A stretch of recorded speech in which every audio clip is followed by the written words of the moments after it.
அண்மை செய்தி. டிசம்பர் 16 முதல் தலைமை செயலகம் முன்பாக காலவரையற்ற காத்திருப்பு போராட்டம் நடைபெறும் என டாஸ்மாக் ஊழியர்கள் தெரிவித்திருக்கின்றனர். மேலும் விவரங்களோடு இணைகிறார் செய்தியாளர் பாரி கார்த்திக்.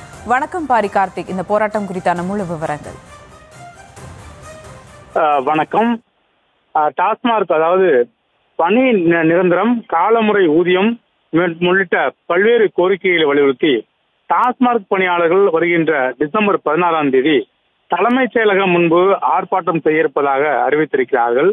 மேலும் தமிழ்நாட்டின் சில்லறை மதுபானங்கள் விற்பனை 2000 ஆண்டு நவம்பர் முதல் தமிழ்நாடு அரசே நேரடியாக மேற்கொண்டு வருகிறது. இந்த டாஸ்மாக் உருவாக்கத்துக்கு பிறகாக சில்லறை மதுபானங்கள் விற்பனை பிரிவில் மேற்பார்வையாளர், விற்பனையாளர், உதவி விற்பனையாளர் என்ற முறையில் சுமார் 30,000 பணியாளர்கள் தொகுப்பூதிய அடிப்படையில் தற்போது அரசில் சேரப்பட்டிருக்கும் நிலையில் கடந்த 23 ஆண்டுகளாக பணி தொடர்ச்சி கொண்ட டாஸ்மாக் பணியாளர்கள் அனைவருக்கும் பணி நிரந்தரம் செய்து காலமுறை ஊதியம் மற்றும் வழங்க வேண்டும் என்று உள்ளிட்ட கோரிக்கைகளை வலியுறுத்தி தொடர்ச்சியாக ஈடுபட்டு வருகிறார்கள். அடிப்படையிலே வருகின்ற டிசம்பர் 16ஆம் தேதி தலைமைச் செயலகத்திற்கு முன்னதாக இந்த ஆர்ப்பாட்டம் நடைபெறும் என்றும் அறிவித்திருக்கிறார்கள்.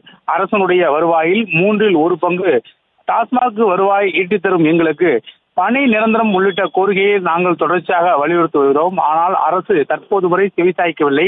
எனவே உடனடியாக எங்களை பணி நிரந்தரம் செய்ய வேண்டும் என வலியுறுத்தி வருகின்ற 16ஆம் தேதி தலைமைச் செயலகத்திற்கு முன்னாக டாஸ்மாக் ஊழியர்கள் தங்களுடைய ஆர்ப்பாட்டத்தை அறிவித்திருக்கிறார்கள்.